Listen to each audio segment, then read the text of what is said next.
Welcome back to another episode of the What Everybody podcast. Boy, do we have a good one for you today. Michael Goldberg, ex-Rolling Stone editor, is here to talk to us about his new book, Addicted to Noise. It's a long one. We were going to make two, but we've decided it's too good to cut it up. So I want you to sit back, relax, grab yourself a cold one, and enjoy the show. So with no further ado, Ryan and Johnny.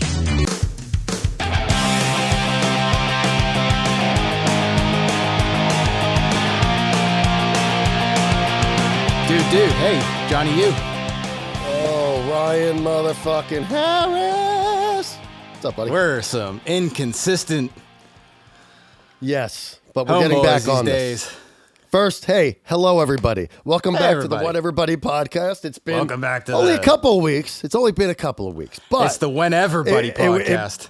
It's turned into the Wheneverbody Wednesdays. Wheneverbody Wednesday.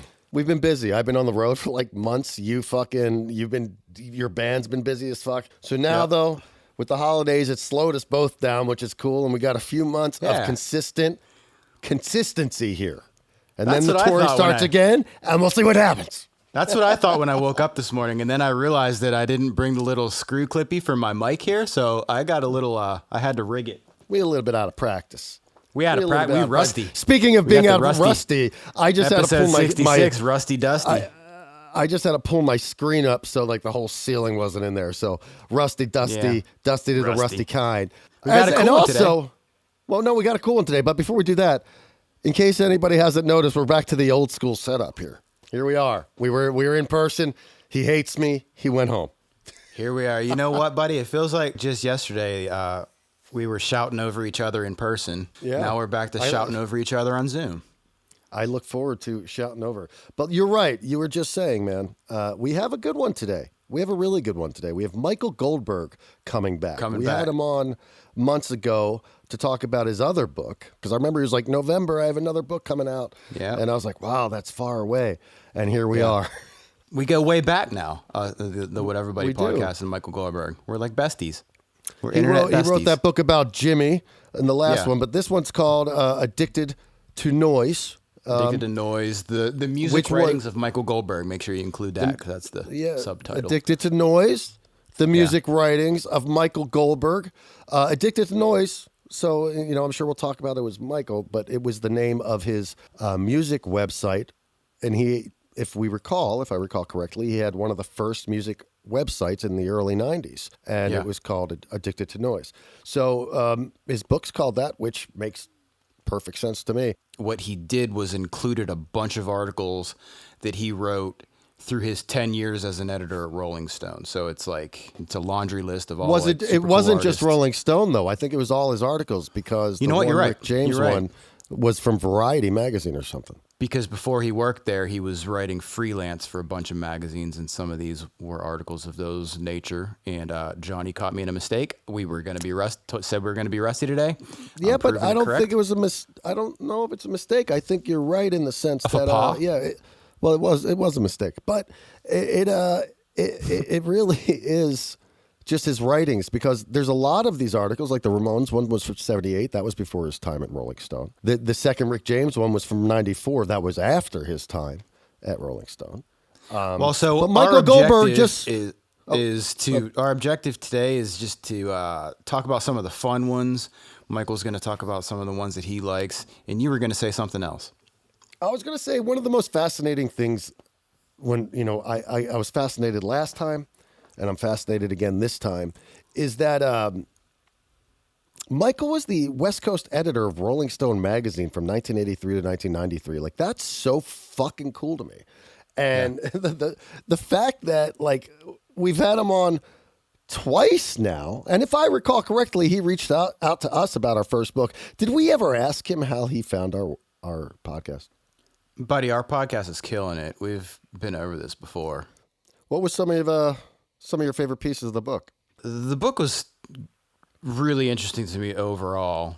Not that I'm not answering your questions. I think the coolest part of the book to me, though, was it just like one chapter's about him talking to the Ramones. One chapter's about him talking to Michael Jackson. One chapter's about him talking to Rick James. One chapter's about, I guess the Michael Jackson one, he went to Neverland Ranch and did an article on Neverland and stayed there for a day. It's like we got to talk to him about that. Don't go too much. Yeah, it's really cool. It's like just cool experiences.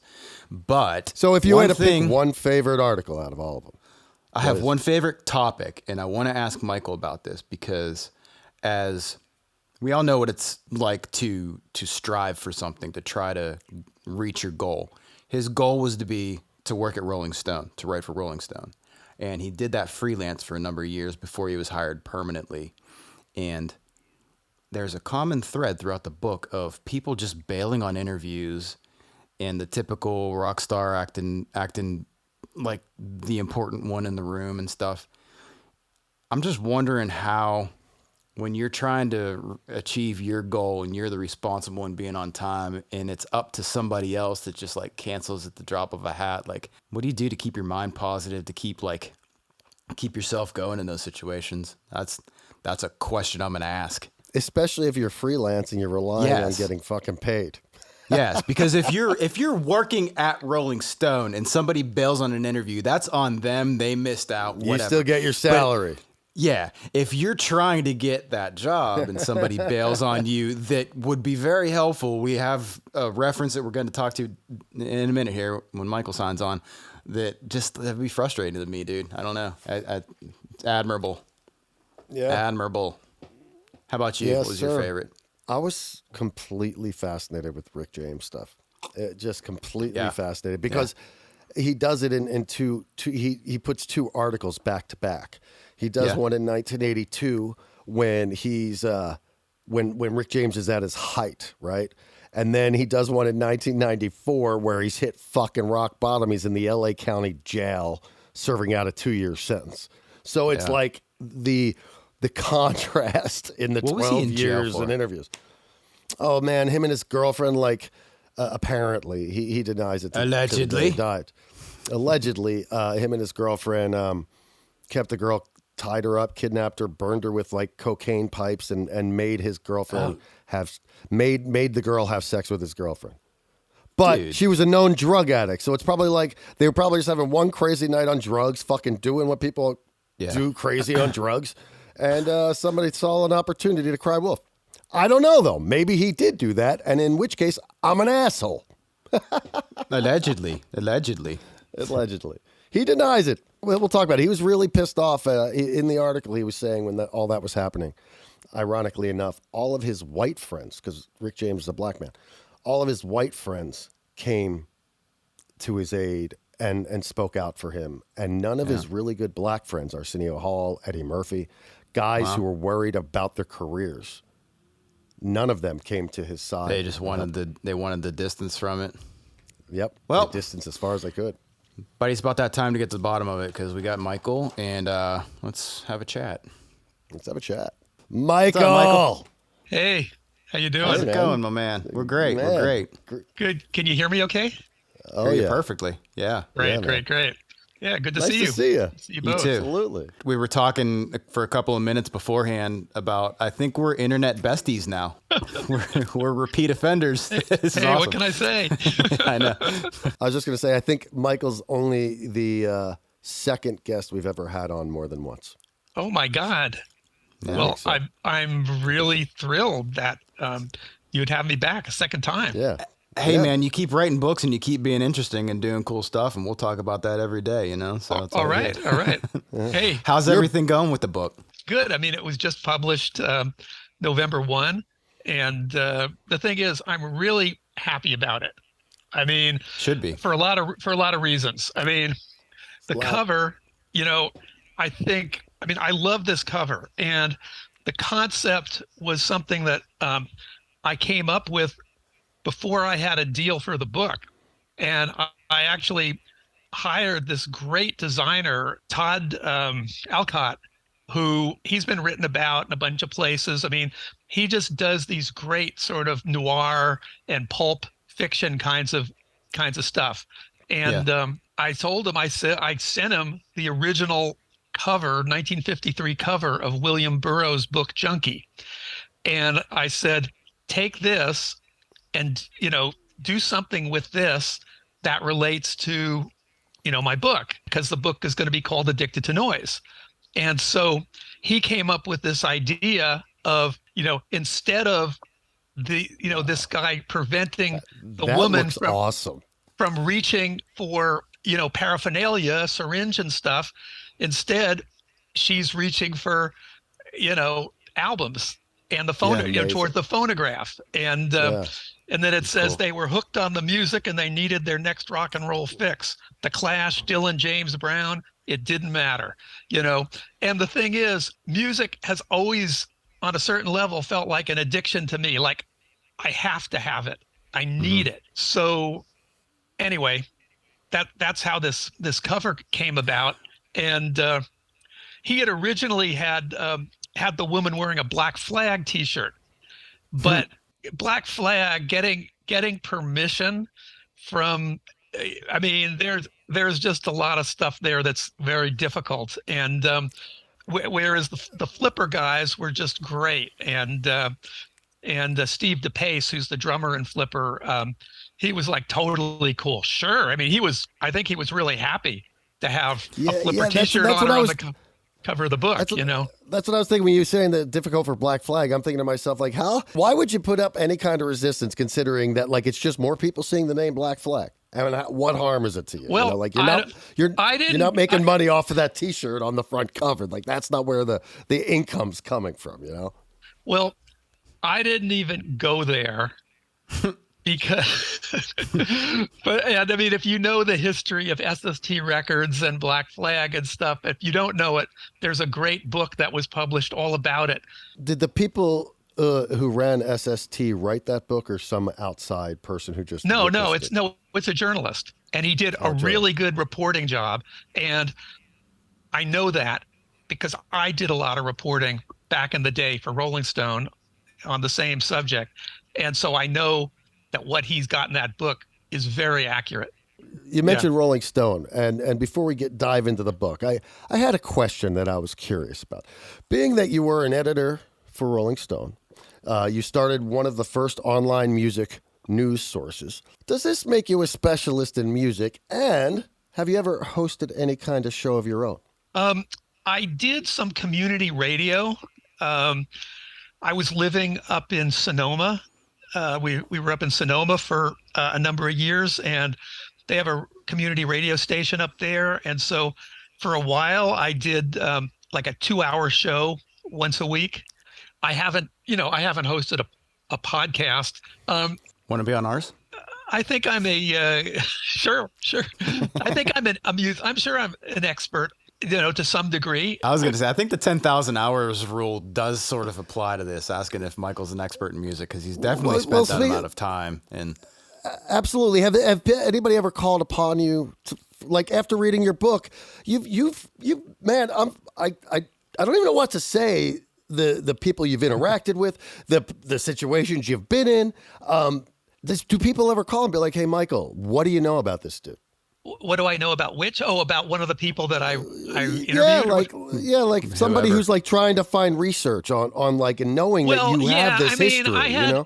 I've had a number of people, for example, contact me, different media people wanting to interview me on camera and stuff about Michael Jackson, because I basically was led three cover stories on Michael Jackson for Rolling Stone. And this was back before all the really scandalous stuff actually came out and was proven. But I didn't do any of those interviews. And the reason I didn't do them was because when I wrote about Michael Jackson and his brothers, starting with like their victory tour, back after Thriller came out. I saw the victory tour. Yeah, we're talking a long time ago, Yeah. And so back then, I did those stories and I did that reporting, and what's in those stories is in those stories, and there was really nothing kind of whatever scandalous, let's say, other than just weird things like him sleeping in a hyperbaric chamber, or these sort of crazy things he was doing. So I just didn't want to like kind of participate in and them trying to like slam him when you didn't. Well, not even that, just like sort of exploiting the whole situation, right? Because in a way, at this point, it all happened. Anybody who wants to know about it can easily know about it, because it's everything you could ever imagine has been out there. Do you believe the accusations? Yeah. Oh, absolutely. I'm sure it's true. But I'm positive it's true. But it's not like I want to like do a big interview at this point about Michael Jackson, Yeah. I'm more curious about, like, you stayed at Neverland Ranch. That just saying those words sounds crazy in itself. Well, that's what I want to, like, that shit's crazy, man. Where'd you sleep? What did it smell like? It was crazy, okay? I mean, I guess I flew to Santa Barbara? Santa Barbara, right? Yeah. And then I rented a car. They gave me directions. I drove up there, and at the bottom there's this gate, and a buzzer thing, and they identified myself. There might have even been someone there. Was it a crazy security like to get in? Yeah, it was significant. You could not just get in. And then the thing was, from where his house was, and it wasn't just, there was the house, there was this huge sort of pool / lake in front of the house, but that also had like sort of a hot tub area. There was a zoo with all these animals. I mean like a mini zoo, really. What with crazy. I don't even know if it was a mini zoo. It was a zoo. And this is all before you get to the front door. The zoo is over how can I say this? You end up in front of his house. And if you keep going, let's say to the right of his house, maybe a half mile or so, you come to the zoo. Before you come to the zoo, you come to an amusement park with all kinds of rides, like an actual amusement park. I don't think there was a Ferris wheel, but there was stuff like that. And then near there is an entire movie theater. Yeah. Is that a separate building? The movie theater is separate? Oh, yes. An entire movie theater. And then if you went sort of north a little bit, or to the left of the house, then there was a whole building full of sort of memorabilia stuff, like jackets that he had worn and like some of his gloves. And all that. And then the house itself was huge. It was like a mansion. But when you were standing anywhere around there, as far as you could see was land he owned. So nobody could, you'd have to, get in a helicopter or a plane to be able to like see down, how many acres would that have been? I don't remember. You mentioned 2,700. Yeah. Well, if whatever I said was certainly the case. Yeah. It was really crazy. And he had people working there, and he had, more people would come in if he had, if he was going to have a bunch of people there to work, ride in the amusement park or whatever, more people would be there. And then when it's just me up there, there were just, a handful of people there. You were the only one there? There was no other visitors at the time? Yeah, no. No, it was just me. He wasn't there. What a trip. You and Neverland Ranch. It's me, Neverland, like his housekeeper, she was there. Just Airbnb in it. And she was like, she would be making meals that I would eat, because I was there for, I guess I got there and it was late in the day. Maybe I ate dinner and then, crashed. And then after what was the room like? What was the room like that you crashed in? Well, it was a little cottage. It was like there was a separate cottage near his house, but separate. And it was, it was just very, very nice. I mean, when laying there in bed at night, did you think, who else could have possibly stayed in this bungalow? I mean, think about that for a second. Like, who else slept in that bed? That's crazy. I didn't think that, but God, he had all these, celebrity friends. God knows who came up there to visit him and, hung out. I mean, did you use the hot tub? God knows. I did. I Nice. did. I was like, settle it in. That night, I'm like, and there was actually, there was like a video player, so you could like watch movies if you wanted to. I didn't do that, but sort of, there was like a fake rock thing in there that like you could move something aside, and then there was like the TV screen and I guess the place, as I recall, when I first approached the house, or maybe when I was just standing outside, there's like this recording of the Seven Dwarves that's like playing through hidden speakers. Yeah. So you can't really tell where it's coming from, right? Because there's speakers all over the place. Yeah. And that's just the sound that's in the air. So weird. So was that playing? Was that playing constantly while you were there? Was that like a nonstop music happening outside the house? I think so, but I'm not positive at this point. It's so long ago, and what's so creepy. It's Was it creepy, or is it just creepy in hindsight because like some information's come out in the time in between? Like, it was weird, right? I mean, it was just like you think. Okay, think about it, right?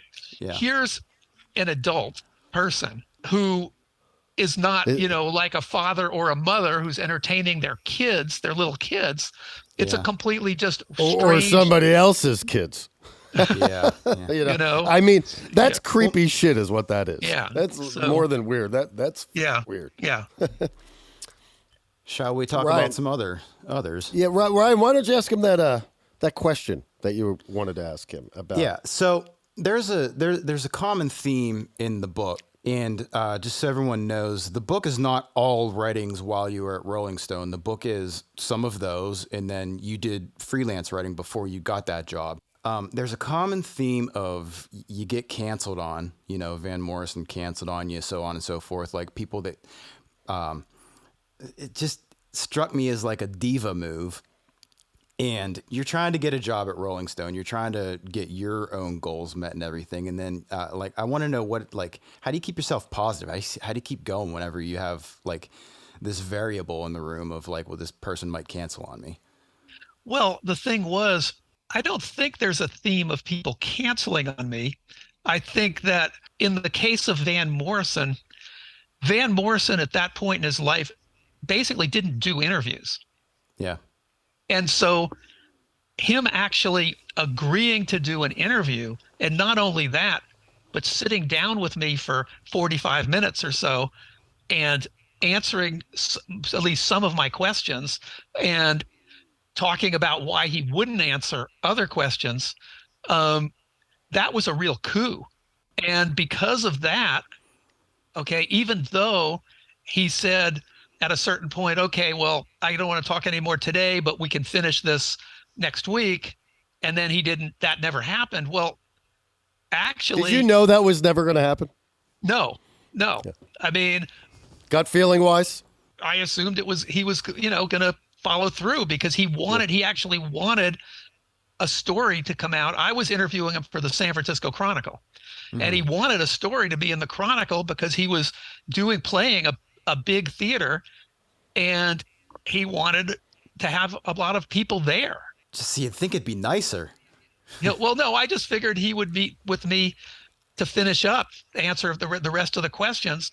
Yeah. I was wrong. But the thing was, because he had met with me for the time that he did, the fact that he split at that point, Van Morrison split, and all of that, everything that happened allowed me to put together the story that I wrote for Rolling Stone, which, and the thing was, I did a lot of reporting around that.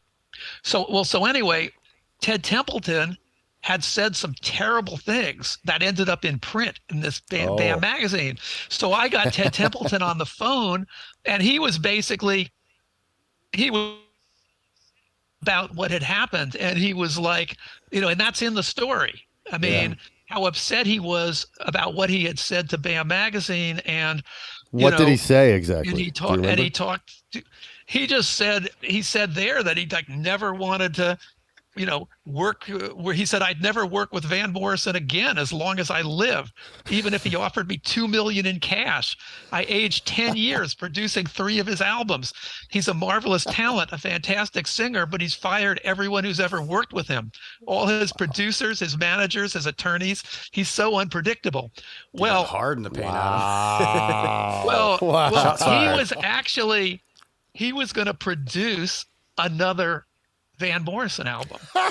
And this article came out in BAM magazine, and that was it, Wow. And he felt so bad about that. So he talked to me, and he was just like apologizing for having said it. And, and I talked to one of the people, Bill Graham was managing him at the time, or had been managing him. And I talked to one of the Bill Graham people, and I talked to a whole bunch of other sources. And so the story that's in Rolling Stone, I think, is a really good story that says a lot about who Van Morrison is, the person that he is, or at least at that time. And that story was, one of the first stories that I wrote for Rolling Stone. I think it was the second story. So, that was like really, the fact that all that happened the way it happened, and I could write the story that I wrote. That was great. That wasn't a failure. That was a success. And I absolutely wasn't asking no failure on your part, but it's just like, and then I guess moving on to like just jumping around a little bit, you met with the Sex Pistols when they were playing in San Francisco. Hold on, before I duck you too. Yeah. Well, the Sex Pistols. Real quick, the Van Morrison thing. He says something about. And I just want to, because I'm curious on your take on this. Yeah. He refers to playing music as his job, and he seems really negative about it. And this can lead into the Sex Pistols, because they seem like a bunch of assholes as well, if you want my honest opinion, as well as the Clash. They seem like even bigger dickheads than all of them. But why do you think Van Morrison was just so, I don't know, I don't want to say negative, but like, he's got the best job. Everybody's got to work. You got a good job. You can work at the gas station if you prefer to. If that's what you rather do. Or even almost like if it makes you so miserable, just do something else, dude. It seemed like music made him miserable. No, I don't think the music made him miserable. I think that, he certainly did not like talking to the media, because I think he felt like he got misrepresented by the media. I don't know that was actually true. But from his, from where he sits, that's what he probably thought. And maybe it happened sometimes. It's like somebody just reports the facts of the situation. The facts of the situation might not make someone look that great. You know what I mean? And then the person reads that, and they don't go, oh, I'm kind of a jerk. They go, oh, that reporter. That's that reporter, you know what I'm saying? And so somebody else's fault. The thing was, Van Morrison, I think that geniuses, and I think he is a genius, or at least he was. At this point, he hasn't made music that I've been interested in a long time. But Astral Weeks, that is like one of the greatest albums that's ever made. And Tupelo Honey, and the albums that he made around that time were just brilliant. Genius has its it's like quirks. He's a perfectionist in terms of how he wants his music, and so he's working with these other musicians, and they can't read his mind, but he wishes they would read it. They could, so they could play exactly what he would want to, and if he could duplicate himself 5 times and have him play every instrument, he would. And then another thing is, a lot of people had trouble, like Ted Templeman, the fact that he would change his mind all the time. He'd record it this way, and then he didn't like it. He would record it again, or that part needs to be, and, he likes it. He doesn't like it. He likes it. He doesn't like it. And so, but I mean, that's part of what I think that's what goes with being a genius, what made it so good, yeah. When you talked to Ted Templeman, when you were doing the Rolling Stone piece, did you ask him, after all you did say that, so why did you agree to make a record with him after saying that? In the course of the conversation that he had with this other reporter, he said things that he then wished he hadn't said, and that happens sometimes where people, they say stuff and it's pre-internet too, so it wasn't so like conscious in his brain, like don't say that because it's going to get back to him, Well, also, They might have been hungry or something. I don't know what a lot of you're interviewing somebody and then they say to you, could we put this off the record? And as a reporter, you say, well, sure. And you mark down, okay, this is off the record now. Right. And they tell you whatever they're going to tell you. And then you try to see if you can get them to put some of that on the record. But, what's the etiquette with that? Sometimes they do, sometimes they won't. But we have no idea. I mean, I don't know what actually went down with Ted Templeton and that reporter. Maybe it was just all on the record. Maybe he just got, I don't know. I can't speak for him. I can't speak. Okay. You guys are starting to talk about the Sex Pistols. This whole Sex Pistols, Clash, Ramones. We can make this one thing because we could tie all three of those in together because I have opinions about these all. But what were you saying, Ryan, about they were running from him and you were going to say something and I rudely interrupted and that's why they call me the interrupter. In a way, this was my favorite part of the book just because I love that time of music, that punk scene, like New York 70s, going into the 80s. Like, it's funny, Johnny and I were talking about like originators and then like, when punk starts and then all of a sudden you have these people like following punk and trying to be punk and then it's not as cool anymore. And like punk originated because like it was a rejection of like the hippie era. So with the Sex Pistols, my question is like, were they really like that as humans or were they just trying to like do this attitude because at the time punks were like, don't talk to me, I only hang around this group of people, or like, you're bothering me, or were they really like that? I'm gonna give you a really good example of that.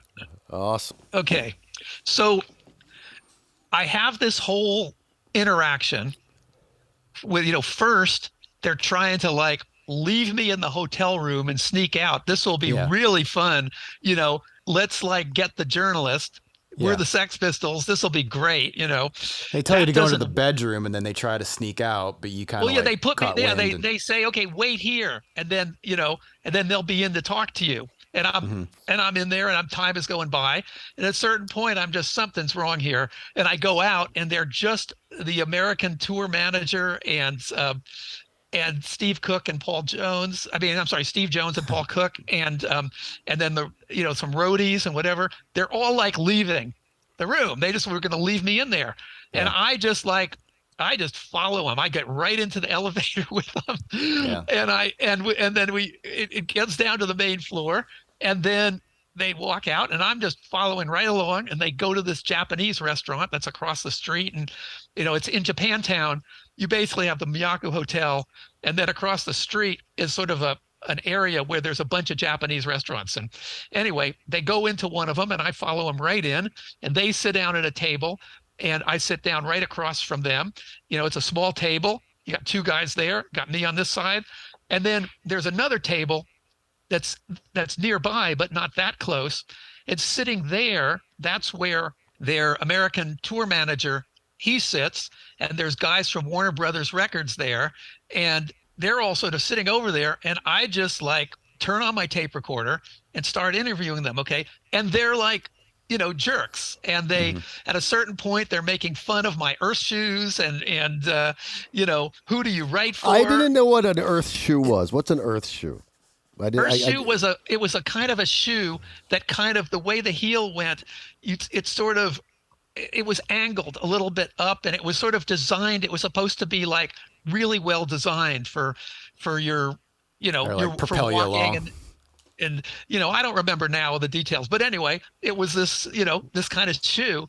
So it was a perfect example for them to like start taunting me, at the shoe, and Do you think they were just testing you to see like, all right, what kind of dude are we dealing with? I think they were being the Sex Pistols, and the Sex Pistols were supposed to be, rude, and the reason I think that is because after their show, which was the final show of the Sex Pistols, I mean, later, they regrouped and whatever. Right, but you saw that last show at Sid Vicious. But this was the last show that you saw. They did. That's crazy. That's fucking crazy. And it was pretty incredible, that show. But when it's all over, there was sort of this crazy scene backstage where people were throwing beer at each other. And I mean, the Avengers were there, and the Nuns were there, and some of the Sex Pistols, and a bunch of hangers-on. And it's a crazy scene. And once I see that it's just a crazy scene and nothing's actually happening back there that's worthwhile, as I'm leaving, I run into Steve Jones, who's also leaving. And at first, he's friendly. Yeah. He says to me, "How are you doing?" And I asked him if he was glad that the tour was over. Yeah. And he says, "Yeah, I am." This was the end of the article. Yeah. He's just being like a person. Like just just like a musician, where you think, well, what do you? And then he remembers. It's like he had forgotten or something, and suddenly he remembers. Then he goes, "No, I ain't." Like he's just told me, yes, I am glad, but then he just suddenly realizes, well, no, that's not who I'm supposed to be. And so, So to me, that just said, all right, that's what's going on here. Sometimes I get the Clash and the Sex Pistols confused, but I'm pretty sure the Sex Pistols were the ones not talking very highly of America. I think both bands didn't speak very highly of America at the time. No, they were both critical of this country, and and for good reason. I mean, they were also both really critical of England, but the Clash were legitimately pissed off about the stuff that they wrote about, at least in the days of their first album, and Give 'Em Enough Rope, the second album, London Calling, Sandinista. That period of time, that was where they were coming from.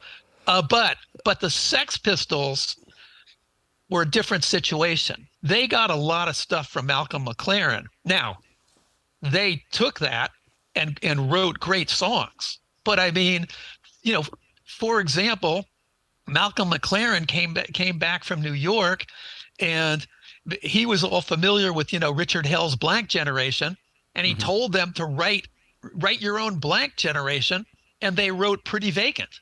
He inspired them by telling them, write your own Blank Generation, to write that song. It's a great song that the Sex Pistols wrote and recorded. And so so the Sex Pistols were kind of a different situation, I think, than the Clash. The thing with the Clash that rubbed me the wrong way, and I almost wish you would have asked this question. They were complaining about the industry so much, and like they were just so anti this and anti, like they almost seemed like they were bothered by signing autographs. I remember one part where it's like, yeah, I'll sign my 100 autographs or whatever it is. It almost made me wish that you asked, well, if you guys hate this shit so much, why'd you ever sign the record deal in the fucking first place? Well, no, the thing is, it's not like that. It's like, as an artist, you want your work out there. You want your work out there the way you want it. In other words, you don't want some producer glossing up your music if you're the Clash. You want your music to be just the way you want it, okay? And you want it to get out to people. And you want to have play to audiences. I mean, that's what a lot of musicians, that's what they want to do, okay?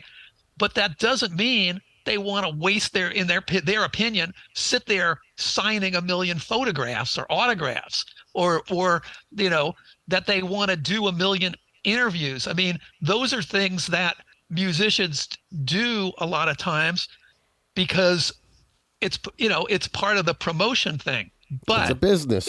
But it doesn't mean that they want to do it, and it doesn't mean necessarily back certainly in the original sort of period of punk years, that a punk band who signs with a big record label, Columbia Records, Epic Records, it's just because they sign with that label because they think that's the best way to get their music out, it doesn't mean that they want to do all the promotion stuff. But I'll tell you, there's another musician who was really putting on a phony routine, was Iggy Pop.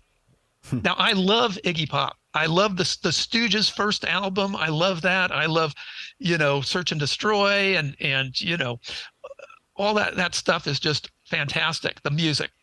But one time I was asked to interview Iggy Pop for this video music TV show in San Francisco.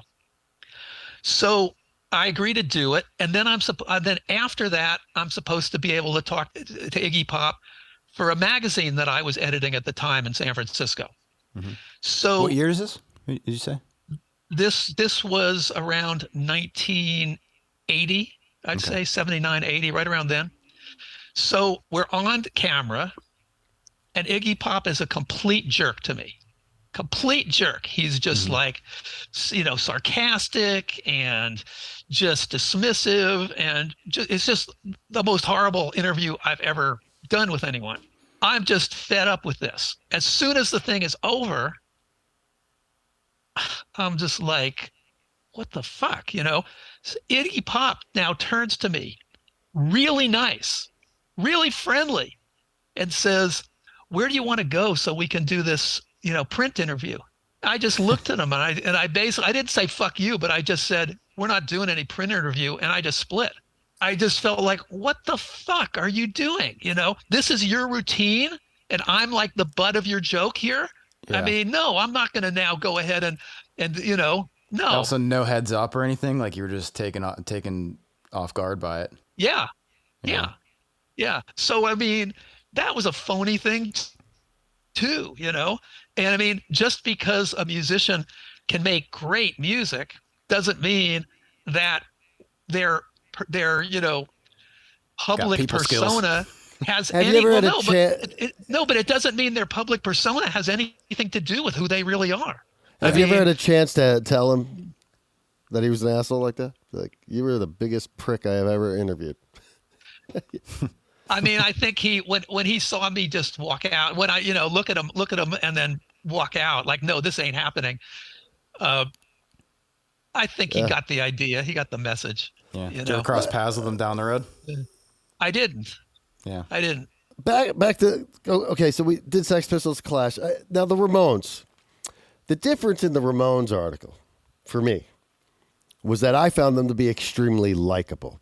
Now, and this will lead me to, because you and Joey ended up becoming friends, throughout that stuff. And Ryan was sharing with me that Howard Stern said the same thing that you said about, like, Joey's calling. I don't have the time to, like, pick up the phone. Yep. It's going to be a long one. First, I want to ask a question overall with all of the people you've interviewed. Several of them have passed through the years. When one of them passes, does it touch you in a different kind of way, perhaps?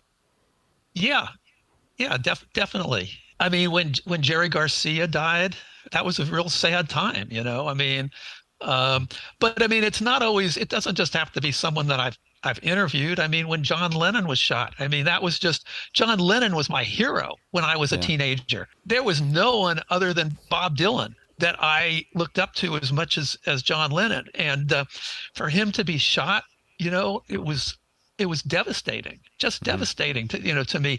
I mean, with the musicians, most of the time, it's not like they're my friends, I mean, but there are certain musicians. I mean, like with Rick James, I first interviewed Rick James. This was before he had his huge hit.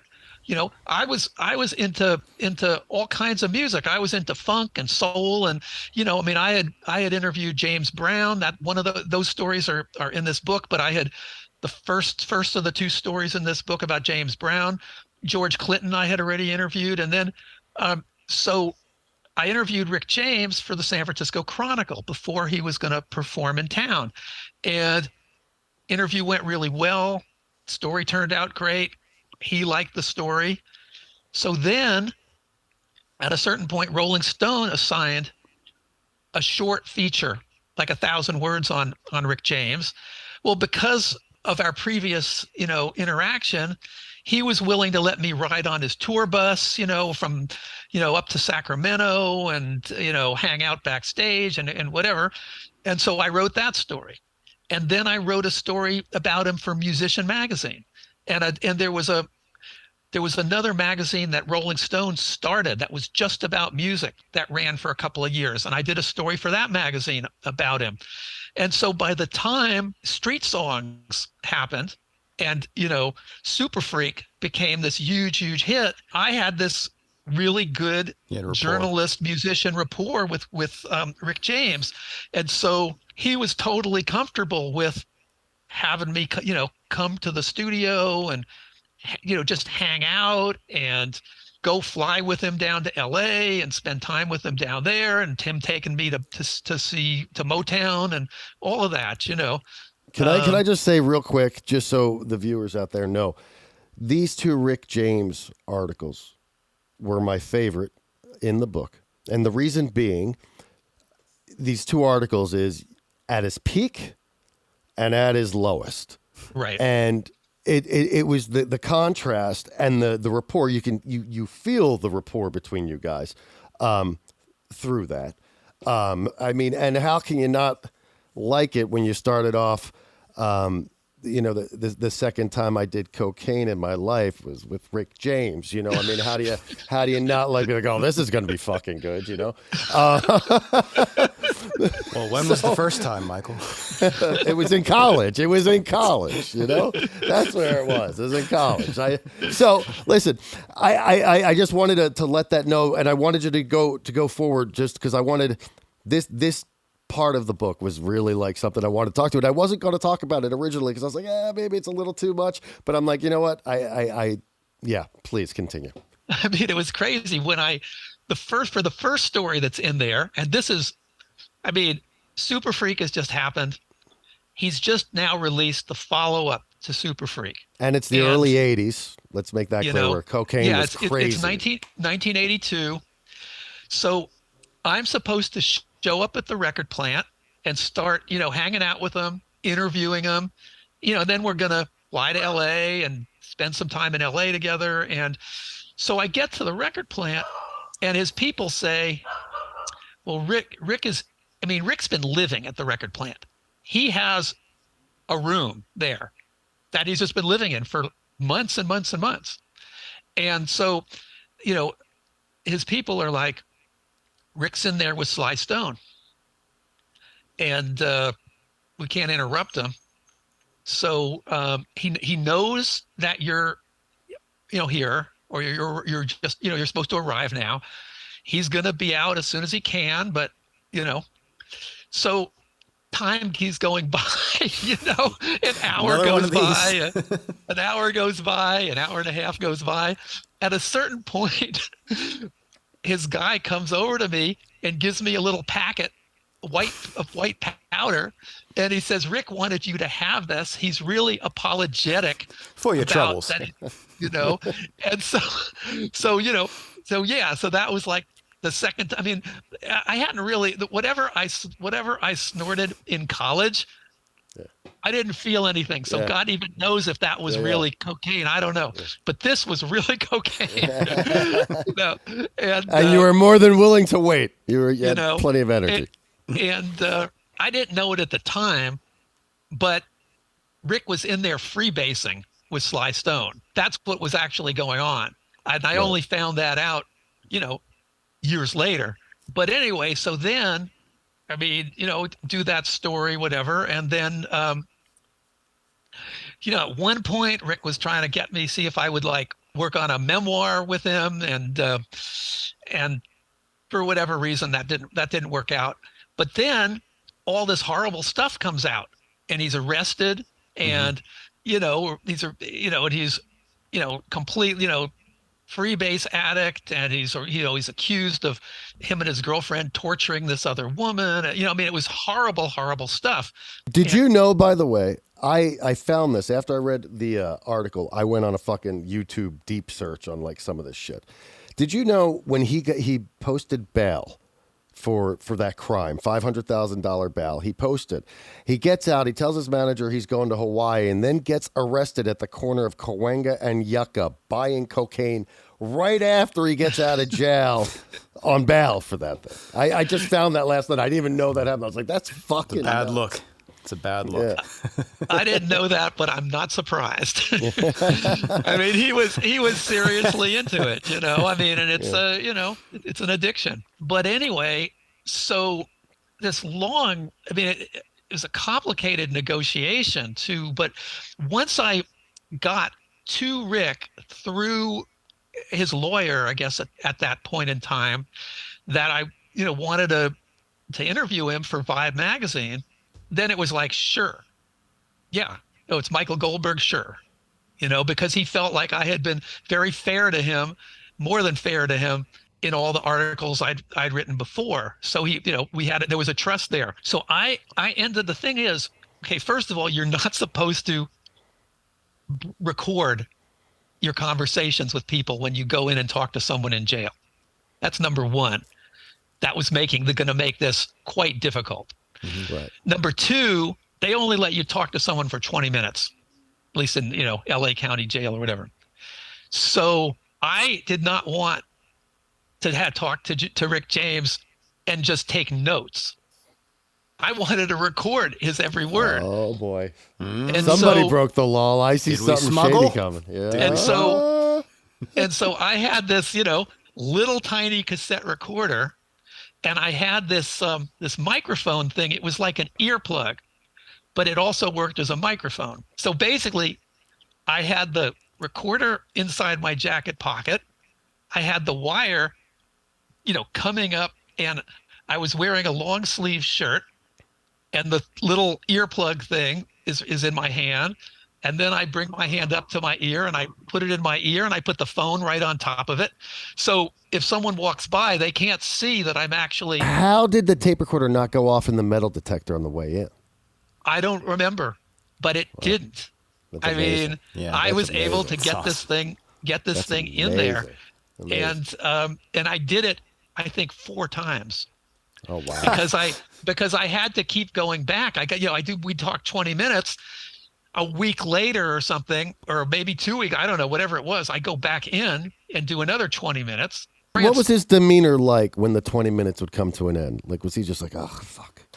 Or was he like, oh, gotta go? I mean, he was, I felt like he was being as straight with me as he could. There were things that he wasn't going to talk about, because he was still in the machinations of the Justice Department. He's in jail, and he certainly wasn't going to admit to certain things if he actually did them. But if you read the interview, I mean, I think it's pretty revealing, and I think he says there's a lot of interesting stuff there. Do you believe him when he says that he's because I look at it like this, and maybe I'm an asshole for thinking this, but I look at it as like, hey, listen, you're talking about a bunch of people doing the types of drugs that make people do some kinky fucking shit, okay? Yeah. Here's a girl who was doing drugs with them, drug addict herself. I'm not saying she's wrong, because that would make me an asshole, but I don't know, he seemed really adamant, this is fucking blown out of proportion. I mean, I probably the stuff happened, And then there was regret after.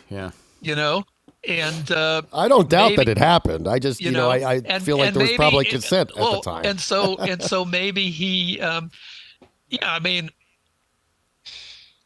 blown out of proportions. Whatever. I mean, what does that mean? Yeah, It's like, what? Because there was a lot of huge attention brought to it. Well, it was a horrible thing. It deserved to have the attention brought to it, and it's really unfortunate that he got so messed up. And this is, again, when you're a journalist, the people that you're interviewing, they're trying to present their best side to you.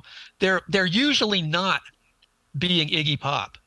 They're usually not pulling that number or the sex. I mean, for the number of difficult interview or whatever you want to call those kind of situations, right. Which maybe there were 3 or 4 in my, 40 some plus years of being a reporter. I mean, I did hundreds and hundreds of interviews where people were totally cooperative. Well, with Rick James, the fact that you had such a rapport, don't you think that maybe he might have let his wall down a little bit more with you than maybe in somebody else? No, I think he did. Yeah.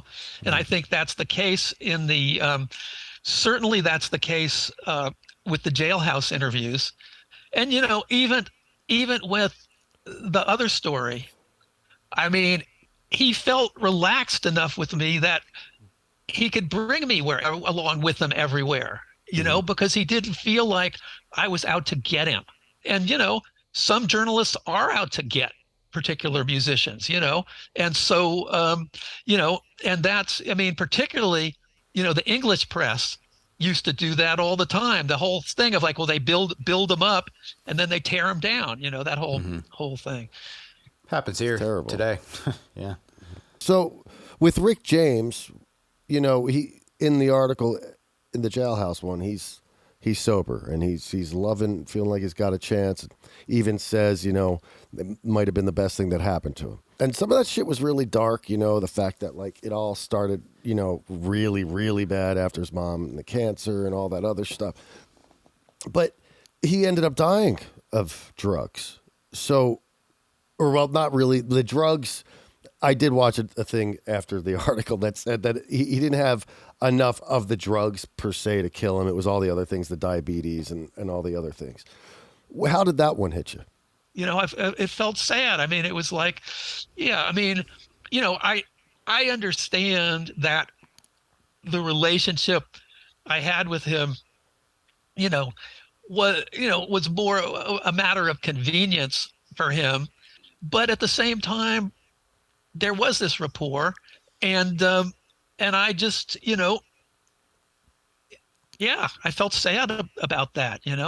I did. I mean, the same thing when I read that's, as a couple of guys in Devo, died, and when Joey Ramone died. I mean, it's just like it's completely weird. The whole rock journalism thing is a completely weird thing, right? Because you go from you're living in your life, right, with your family, and you're like dropping your kid off at school, and you're going out and playing baseball with him to helping him learn his skills so he can play on the team, and all this sort of just like normal life stuff, right? And then you get on a plane and you fly somewhere, and you're like hanging around with Huey Lewis for 3 days, So awesome. just like his shadow, And or the news? or you're in Woodstock with Robbie Robertson, at Bearsville Studio, where I mean, it's just a weird thing that you go from this normal life thing into this completely other world.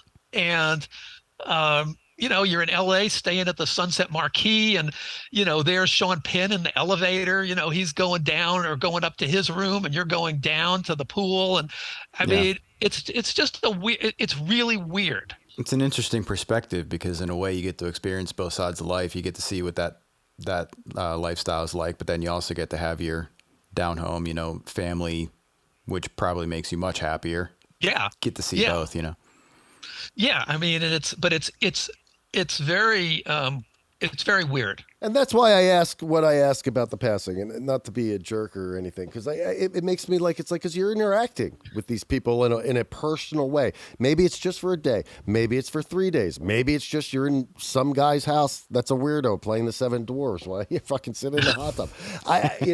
But it's like you cross paths with these people in a way that most people don't get to cross paths with these people. And that's why it makes me, like, yeah, of course, John Lennon and all, because it's your idol. But like people that like Joey Ramone became like a friend. Like that one hurt me, and I was just a fan, The fact that you cross paths, that's what I find fascinating. Is like, the weirdest, the absolutely weirdest one was, Roy Orbison died, and so Rolling Stone is putting together this package about Roy Orbison, to a tribute to Roy Orbison. So part of the package is going to be a lot of short interviews or comments from different people, musicians who worked with him, knew him, so I have calls out to Bono. I've got calls out to this person, that person. So the phone rings in our house. And my wife answers it, and this British voice says, "Can I speak to Michael Goldberg?" And she says, "Could I tell him who's calling?" And he says, "It's George Harrison." Oh, wow. And she just about fell over. I mean, wow. She wasn't, if it had been Joey Ramone, if it had been Van Morrison, if it had been, it wouldn't have, so what? Yeah. Yeah. But George Harrison, and that's got to get you starstruck. I don't care. You could talk to 100 people. There's got to be someone like that calls my house. I'm getting starstruck. I got a Beatles starstruck moment, and it was the coolest moment. And I got to say that Sir Paul McCartney is the coolest guy ever. I worked at a restaurant called the Ivy in Los Angeles. I was the maitre d' there for like a 3-year stretch. What a fucked up time, because it was the first band I ever had a record deal with. So I'd be on the road, touring, living the dream, come home, have to put on a suit, shave, this thing, the other thing. End of the night, I'm doing my numbers, and I got my head down, counting my numbers, and I hear a British accent say, "Table for 3." I look up, and Paul McCartney's fucking face is, no lie, like no more than a foot from my face. And he sees the look in my eye, and he taps me on the shoulder, and he goes, "It'll be okay." And I was like, that's amazing, right? So then I show him around the restaurant, and if you've ever been to the Ivy, there's this like booth like right next to the host stand that's like a couch or whatnot. And I seat him there. I give him the wine list and then the other thing. My shift's over. I'm leaving. I'm down the stairs, way past him. He screams across the patio, "Hey, Johnny." And I turn around, and he looks at me and goes, "Thank you for everything." And I thought that was the coolest thing, because Paul McCartney does not need to do that. Right. And that was amazing. That was just cool. Amazing. Anyway, I had to share that. It'll be okay. Fantastic. That's awesome. It'll be all right. The look in my face, I was probably just like, it was amazing.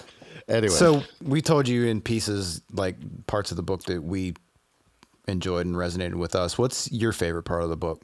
Your favorite memory or article? Or the article in the book that I'm probably most proud of is the piece profile of Robbie Robertson. Who was the guitar player, songwriter for the band. And who before that was Bob Dylan's guitar player during the incredible 1966 tour of Europe, when Bob Dylan and the band made probably the greatest music, rock and roll music, that's ever been played. But Robbie Robertson, he quit the band, and he thought he was going to do after the last waltz, he thought he was going to have a film career. And he actually was in one movie, a movie called Carney. But that just didn't work out.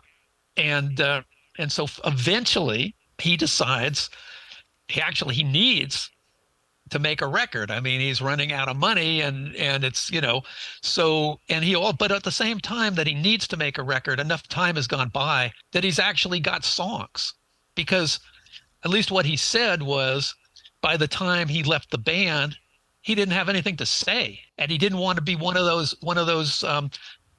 musicians, who keep making albums and they don't have anything to say anymore. So anyway, I go down to LA because Robbie Robertson wants to meet the guy who's going to write a big feature story about him. He doesn't want to just like agree to it before he actually meets the reporter.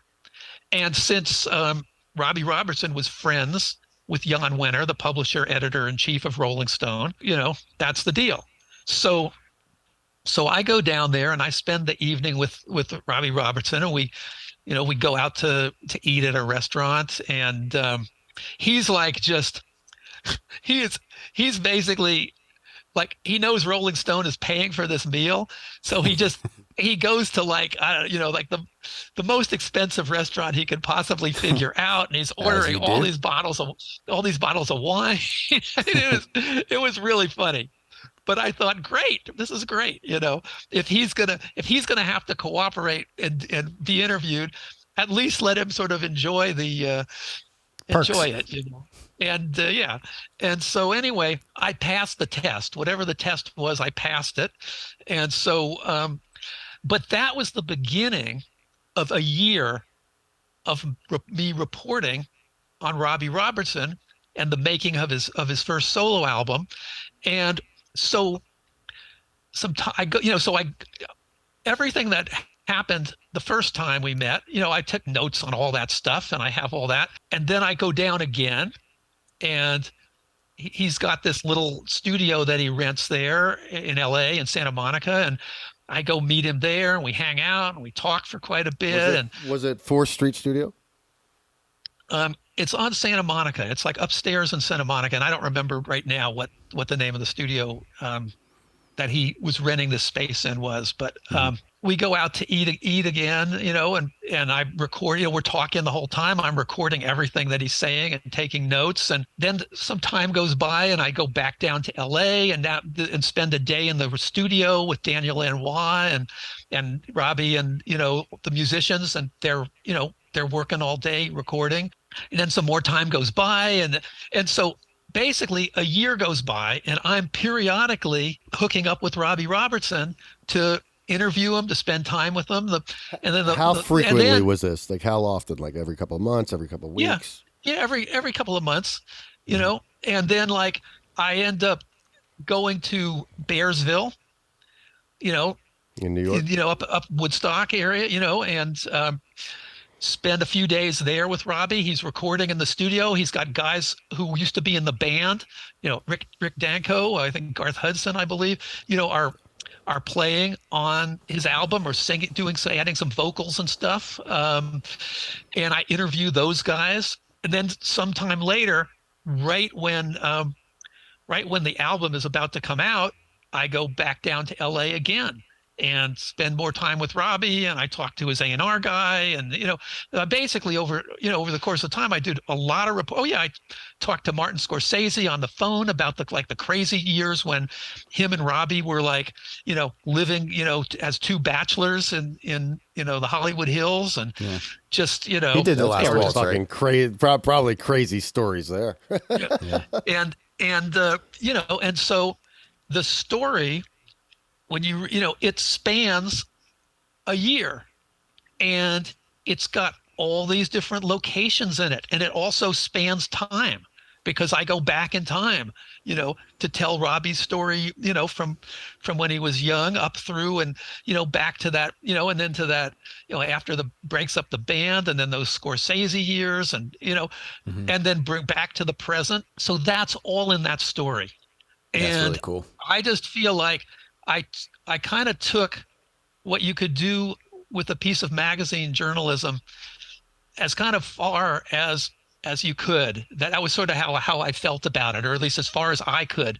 I never spent when I did the Jimmy Wilsey book, of course, I spent years on that. But the book is a different thing than a magazine article. And so to actually have the ability to, and the opportunity to do it, and part of that was just circumstance. It took Robbie Robertson a lot longer to make that album than he had anticipated.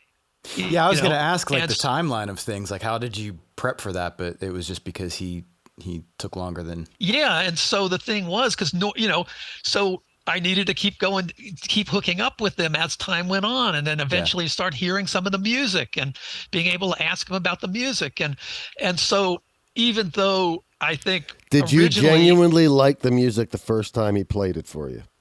Oh yeah. Okay. Oh, I loved it. I mean, I think that album is really a great album. So that's the story I'm probably most proud of, but I'm also really proud of it. I mean, this is the pieces that I think are the best pieces that I did, Yeah.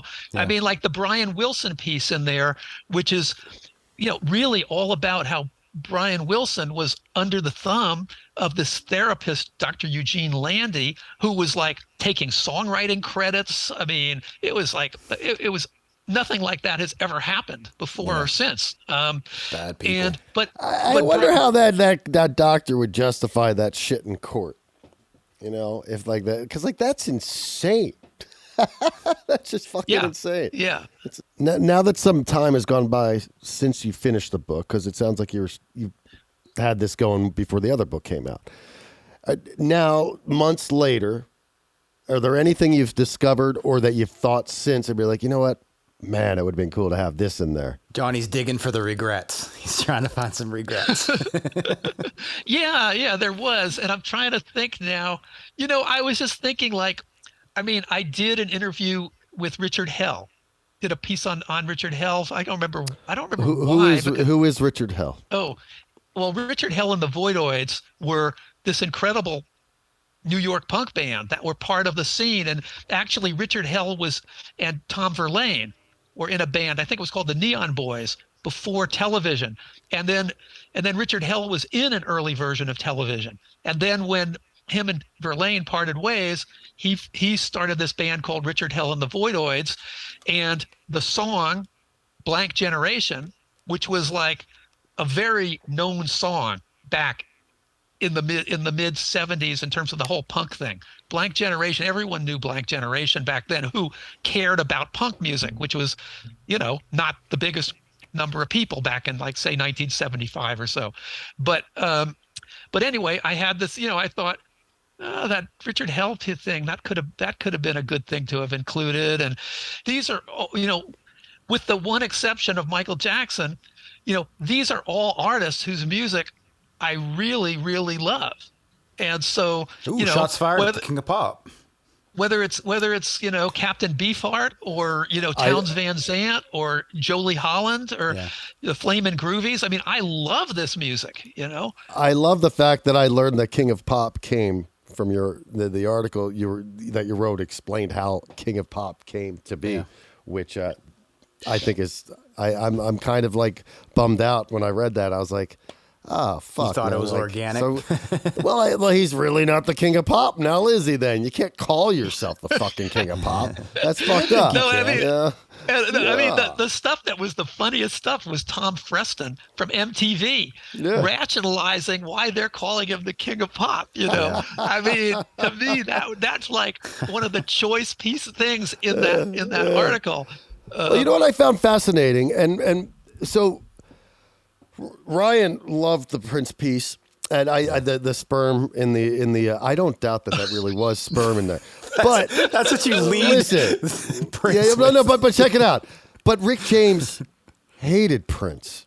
Now, being that like you did both of those, and Prince seemed like a really nice, sweet guy. Like, so, what was your take when Rick James would shit on Prince like that?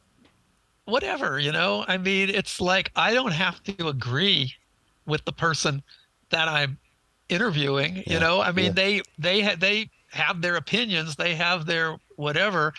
And, I mean, I don't remember now if I talked to Rick James about Prince. I probably did. I mean, I wonder if I read that in an article that I read later, but I thought it was in the part where he was talking about how the white people stood by him, but the black people didn't. And if it wasn't in that part, then I read it in another thing. But Rick James did not like Prince, and I found that fascinating because Prince seemed likable. Well, yeah. I mean, when I talk to Prince, he was, I mean, the only thing was, and I understand this, but his guy had told me that we could video the interview. He said you can't record it with a tape recorder, but he did agree when we asked about the video. Weird. He said, yeah, sure. So that's weird, because his reasoning for the tape recording made total logical sense, but that's crazy. I get there, and then he's like, no, you can't record it, and you can't video record it. No one asked me about that, and I didn't agree to it.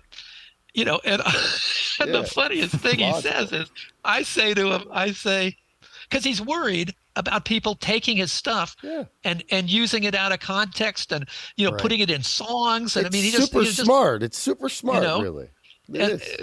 But anyway, so I say, well, I want to run this as a Q&A, and I want your answers to be accurate. And he goes, look, this isn't a deposition.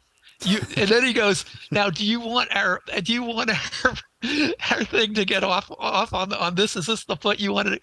And so then I just backed off. I said, no problem. Read the room. Took out my note. Just took out my notebook. Was he aggressive when he said that? Like, is this the foot you want to get off? Was he joking, or was he like? No, he was serious, I think. I mean, he was joking, but he was serious. He didn't want to sit there and debate this, Right, and so he wanted to just say, hey, this is the line I've drawn in the sand.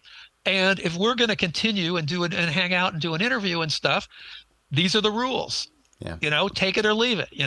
And so, and that's his prerogative. And luckily, I had worked. I actually, when I was, some years earlier, I had spent about a year really working on my ability to take detailed notes on everything that happened and I would hang out with people all day, and I would just I'd fill up notebooks with every damn thing they said, everything that happened. I mean, often I could record it too, but I was trying to get it all down and learn how to do that, so that when I ended up in situations when I couldn't record it, I'd be able to deal with it. And so, how do you get it down so fast? Yeah, you're just writing as fast as you possibly can and trying to get everything down. And, I'm sure I didn't get everything down, but I got a lot down.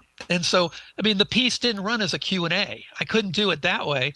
So I wrote a narrative piece, but I had lots of quotes from him, and from the guys that were with him. And, it was nerve wracking. This is Prince. I want to get this stuff down. This is a big deal. I mean, I've been waiting such a long time to talk to Prince, and because I mentioned this, How nervous were you? How nervous? Were you just like, oh my God, this is crazy. This is just fucking nuts. Prince.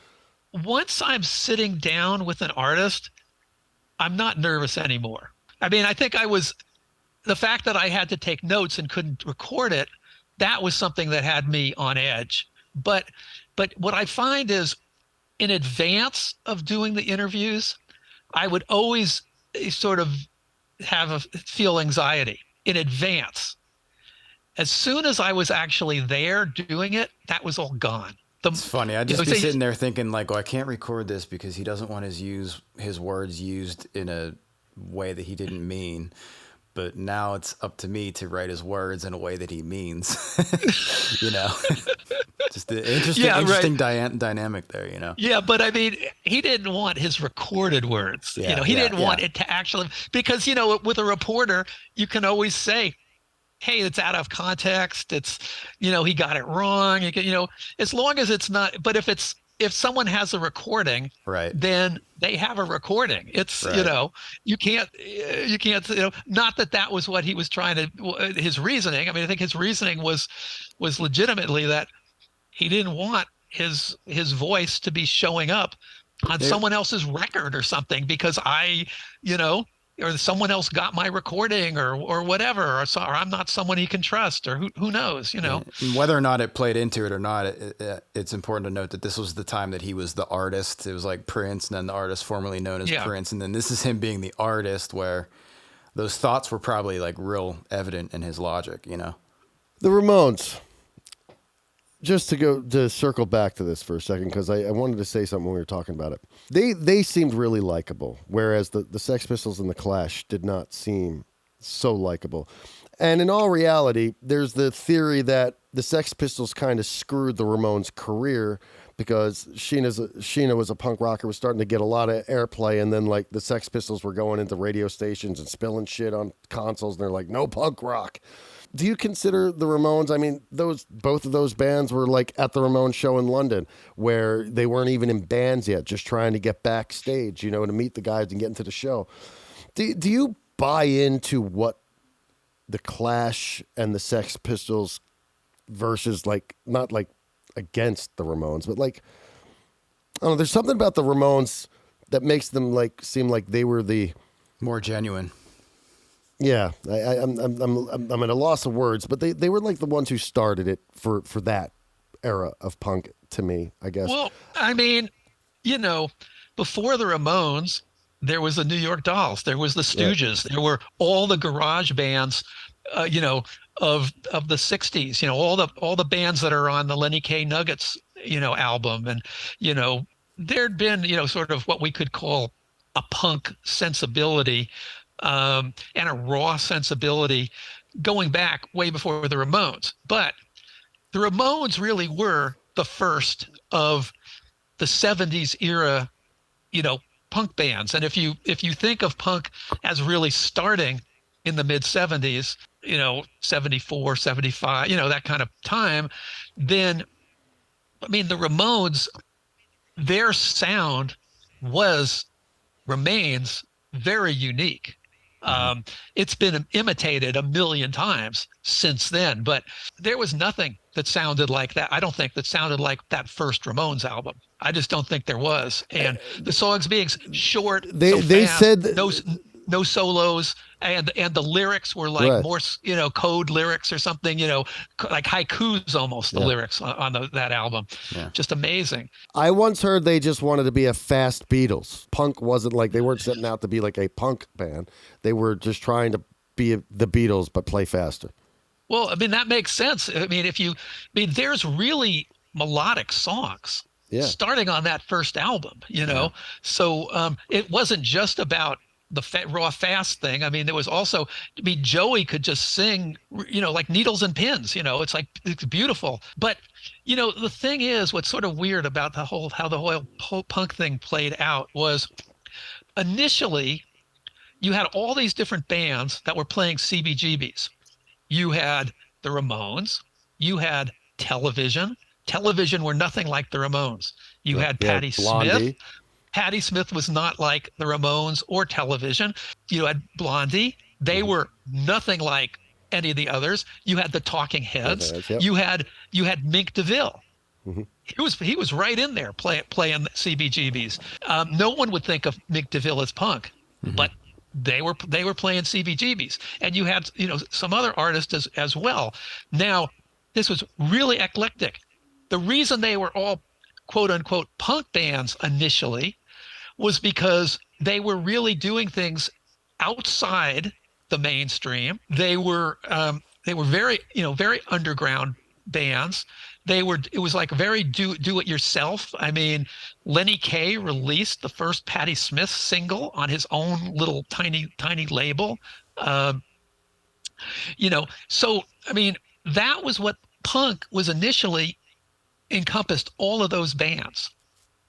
But then, the Ramones were the one that when they went over to England, that all these artists, basically started imitating to a certain degree. But I mean, they were, the New York Dolls were also an influence. And, like I mentioned before, Richard Hell was an influence on the Sex Pistols, and certainly not just on the terms of that song Pretty Vacant, but how he looked.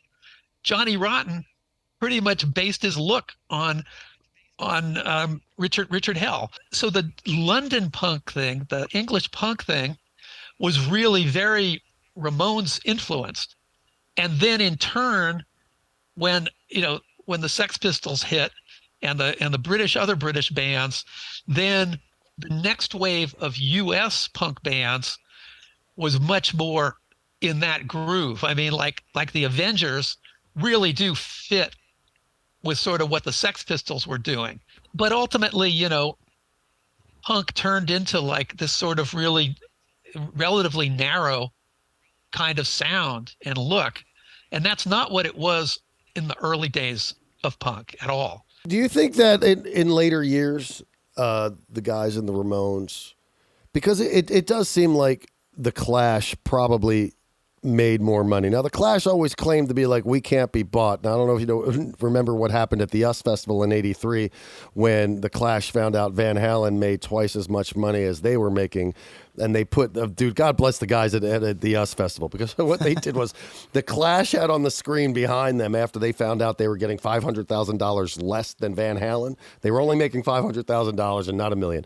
And they had "We're Not for Sale" on the screen behind them. And the whole show, they're fucking shitting on the promoter and this, that. So finally, the promoter has enough, and he puts up on the screen, he takes down the "We're Not for Sale" and puts up the check for $500,000 that they received. And I thought that was genius. But do you find that maybe in later years that the Ramones, they didn't seem to I think if they would have stayed alive and they were still living, that they would be, enjoying the fruits of their labors now more than they ever had before in the past. But the Clash and even the Sex Pistols to an extent seem to have more financial gain than the Ramones did at that time. And do you think that bothered the Ramones? Well, clearly, the Clash could play much bigger halls. I mean, when the Clash were, had their hits, they were filling up, the Civic Auditorium in San Francisco. That's 5,000 people, the Ramones couldn't do that. I don't think the Clash didn't sell out because they were paid $500,000 at US Festival. And why shouldn't they have been paid $1 million? They should have been paid $1 million. No. But the funny thing is they had the thing that said, "We're not for sale." Well, they're not for sale. That's the thing. For sale, when someone's for sale, it means they're going to compromise what they're doing for money. But if you're doing what you want to do and someone pays you for the right to have you do your thing, and you're in a rock band and you want to tour the world, that's not to me, that's not for sale. It's like, okay, yeah, I got paid in advance for this book. Does that mean I'm for sale? No. This book, this book. But you basically, you sold the book. Wait a minute. Isn't that? This book, everything about this book is exactly how I wanted it. The cover, I had the cover designed. I brought them the cover as part of the deal. I said, this is what I want the book to be called, and that was in the contract. I had final approval over everything. So I wanted a company that could get behind my book and could distribute it all over the world. That's what I wanted. And this company stepped up and said, yeah, we dig your book. We will publish it and we will try to get it out there to as many people as you can, which is what I want. I want people to, what's the point of writing something if people don't read it? You want it to be read. It's I wasn't calling the Clash sellouts. I was just saying that I thought it was a little bit of a, good for the promoters because they were getting shit on. Addicted to Noise, the music writings of Michael Goldberg. That's the book. It's out. I thoroughly enjoyed it. I'm happy to have you back on. Yeah, it's great to see you, and I'm very grateful. Yes, there it is. There it is. I'm grateful for you to, going into detail, on some of these even more so, and some personal experiences, and touching base on a lot of that stuff that some of those crazy questions I could ask. So I appreciate you entertaining my questions for me. Oh, cool. Sure. No, this has been a lot of fun to do. And we'll probably cut this into a few episodes. We've been talking so much, and I'm like thinking to myself, like how do you cut it down? Like it might be like a 4-part series or some shit. We'll see. Yeah. Crazy. Yeah, totally. All right, awesome, Michael. man. Well, good to see you, man. Yeah, good to see you. Keep in touch and hit us up with your next book, man. Looking forward to more from you. Awesome, dude. Okay. Later. Take care. Later, man. All right, dude. Hey, Harris. I'm not. I mean, it might be easy for you. We weren't quite so rusty. We weren't rusty at all. A little bit. Little bit. I felt like I might have pissed him off there with a couple of things. No, dude. Kidding me? Guy did coke with Rick James. He got a sense of humor. I mean, that's fucking amazing. All right. It wasn't a train wreck. We're glad to be back. We're going to be back more consistently. This is probably going to turn into a few. There's so much great stuff here. I don't know what we're going to cut out. But what I'll tell you is this. We're here. We're here to stay. We're happy you're joining us. Hey, Johnny, Ryan, signing out. Make sure you subscribe, like, and report. And with until us next or against week, us. That's it. Thanks for coming to the What Everybody podcast. See you next time.